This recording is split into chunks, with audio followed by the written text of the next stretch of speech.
नमस्कार दोस्तों, आप सभी का हमारे YouTube चैनल स्टोरी प्लेस में स्वागत है।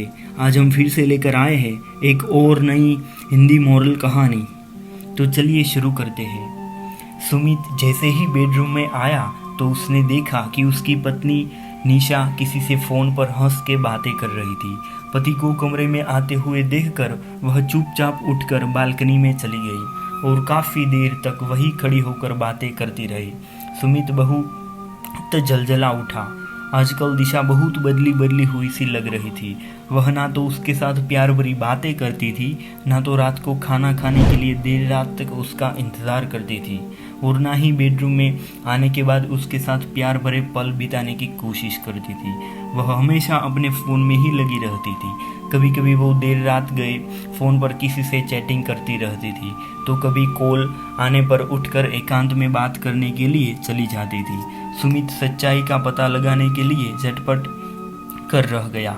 वो जब भी उसका फ़ोन चेक करने की कोशिश करता था तो फ़ोन पर लगा हुआ पासवर्ड जैसे उसे मुंह चढ़ा देता था, और वो सीधे सीधे दिशा से कुछ पूछना भी नहीं चाहता था, क्योंकि उसे अच्छे से पता था कि सीधे सीधे कुछ भी पूछने पर दिशा नाराज़ हो जाएगी और अपना फ़ोन चेक करने में कभी नहीं देगी। दिशा और सुमित की शादी को 12 साल हो चुके थे। उन दोनों का एक 7 साल का बेटा भी था जिसका नाम मानव था। शुरुआत में दोनों मिलकर प्यार से बेटे की परवरिश करते थे, लेकिन धीरे धीरे सुमित ऑफिस के कामों में बिजी रहने लगा तो बेटे की परवरिश की जिम्मेदारी दिशा के कंधों पर आ गई थी।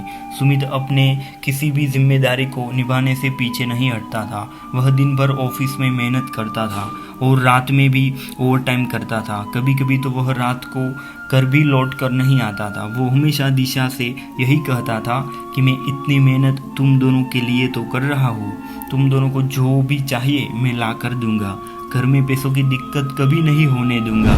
इतना सब कुछ करने के बावजूद सुमित को समझ नहीं आ रहा था कि दिशा उससे दूर क्यों होती जा रही है।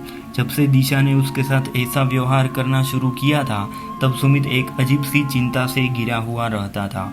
इसी चक्कर में अब वो जल्दी घर आने लगा था ताकि वह दिशा पर नज़र रख पाए, लेकिन दिशा तो जैसे अपनी दुनिया में ही मग्न हो चुकी थी और उसके लिए अब सुमित के पास वक्त ही नहीं था। हाँ, वो अपने बेटे के साथ समय जरूर व्यतीत करती थी, लेकिन जब पति को समय देने की बारी आती थी तो वह कहीं ना कहीं बहाना बनाकर वहाँ से हट जाती थी या फिर अपने फ़ोन में लगी रहती थी। उन दोनों की लव मैरिज हुई थी और शुरुआत में दोनों एक दूसरे से बहुत प्यार करते थे, लेकिन धीरे धीरे वक्त के साथ प्यार घुमिल पड़ता चला गया और अब दोनों बताई आ गई थी कि सुमित अपनी पत्नी पर शक भी करने लगा था, क्योंकि दिशा की हरकतें ही कुछ ऐसी थी। सुमित को अब उसकी हरकतों से ऐसा लगने लगा था कि दिशा का कहीं अफेयर चल रहा है। वह यह बात सहन नहीं कर पाया। दिन रात उसके दिमाग में यही चलता रहता था कि आखिर उसने ऐसी कौन सी कमी दी जिसके कारण दिशा के कदम बाहर भटकने पर मजबूर हो गए। उसने अजीब सी बेचैनी होती थी कि जब लोगों को यह बात पता चलेगी कि उसकी पत्नी किसी और मर्द के साथ बात कर रही है तो लोग उसके बारे में क्या सोचेंगे। ऊपर से उन दोनों ने बड़ी मुश्किल से अपने माता पिता को इस विवाह के लिए तैयार किया था। जब उन लोगों को इस बारे में पता चलेगा तब ना जाने क्या हो गया। यह सब सोचकर सुमित का हाल बुरा होता जा रहा था। आखिरकार उसने सच्चाई का पता लगाने के लिए एक उपाय सोचा कि दिन वो ऑफिस से घर आया तो पत्नी से बोलने लगा कि मुझे कुछ दिनों के लिए गांव जाना है, पीछे से तुम मानो तो घर संभाल लोगी ना। लापरवाही से कहा, हाँ तुम चले जाओ, मैं पीछे सब कुछ संभाल लूँगी। शाम को जब दिशा मानो को स्कूल से लाने के लिए गई, उसी बीच सुमित ने घर में कैमरा लगवा दिया और खुद 15 दिनों के लिए गांव चला गया। फिर जब वह गांव से वापस आया और उसने कैमरे की रिकॉर्डिंग को देखा तो वह दंग रह गया। वीडियो में साफ साफ दिखाई रहा था कि उसकी उपस्थिति में कोई गैर मर्द रोज देर रात गई उसकी पत्नी के बेडरूम में जाता था और 2-3-4 घंटे के बाद वापस चला जाता था। यह दृश्य देखकर सुमित का खून खौल उठा। उसने जल्दी ही अपनी पत्नी दिशा को आवाज़ लगाते हुए कहा, दिशा क्या कर रही हो तुम, ज़रा यहाँ तो आओ।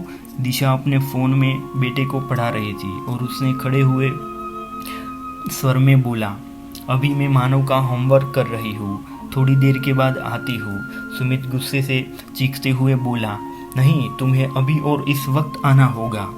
मैं कहता हूँ अभी के अभी मेरे कमरे में आओ, मुझे तुमसे बहुत ज़रूरी बात करनी है। दिशा घबराती हुई बेडरूम में पहुंची तो सुमित ने उसे एक जोर का तमाचा मारते हुए बोला, बेशर्म औरत, मेरे पीठ पीछे तुम यह क्या गुल खिला रही हो। दिशा थप्पड़ से सन्न हो गई। उसने पीछे मुड़कर लैपटॉप में वह वीडियो देखा। फिर कुछ ही पलों में उसके होठों पर एक व्यंग भरी मुस्कान छा गई और उसकी आंखों में आंसू भर आए। उसने भरे गले से कहा, क्यों सुमित, क्या हुआ? तुम यह वीडियो देखी तो तुम्हें इतना बुरा लग रहा है? सुमित दांत पीसते हुए बोला, हमने प्रेम विवाह किया था, एक दूसरे के साथ जीने मरने की कस्में खाई थी। क्या यही तुम्हारी वफादारी है? यही मेरे प्यार का इनाम है? मैं तुम्हारे जैसी धोखेबाज औरत के साथ एक मिनट भी एक छत के नीचे नहीं रह सकता। तुमने हमारे प्यार को बिगाड़ दिया है। मेरे प्यार में ऐसी क्या कमी रह गई थी जो तुमने किसी और मर्द के साथ अपने बेडरूम में बुला लिया? तुम तो औरत के नाम पर कलंक हो। अभी सुमित आगे कुछ और बोलता, इससे पहले कि जोरदार तमाचा उसके गाल पर आ लगा, जिसके कारण वह एकदम सुन्न पड़ गया। फिर कुछ पलों के बाद वह चीखते हुए बोला, एक तो तुमने इतनी बड़ी गलती की है, ऊपर से मुझे थप्पड़ मारती हो। तुम्हें शर्म नहीं आई? इतना बोलकर वो जैसे ही मारने के लिए आगे बढ़ा, वैसे ही दिशा ने उसके पीछे धकेल दिया तो सुमित अपने आप को संभाल नहीं पाया और बेडरूम पर जाकर गिर पड़ा। दिशा गुस्से में बोली, आज तुमने एक पराये मर्द के साथ बेडरूम में जाते हुए देख लिया तो तुम्हें कितनी तकलीफ हुई ना? तुम हमारे प्यार को लेकर मुझसे इतने सारे सवाल पूछ रहे हो। आज वह सारे सवाल मैं भी तुमसे पूछना चाहती हूँ। तुम बताओ कि तुम्हें मेरे प्यार में क्या कमी महसूस हुई थी जो तुम अपनी सेक्रेटरी रिया के बेडरूम तक पहुँच गए। यह सुनकर सुमित पहले तो हैरान हो गया, लेकिन अगले ही पल गुस्से से चिल्लाते हुए बोला, रंगे हाथों तुम पकड़ी गई हो और उल्टा सवाल मुझसे ही पूछ रही हो।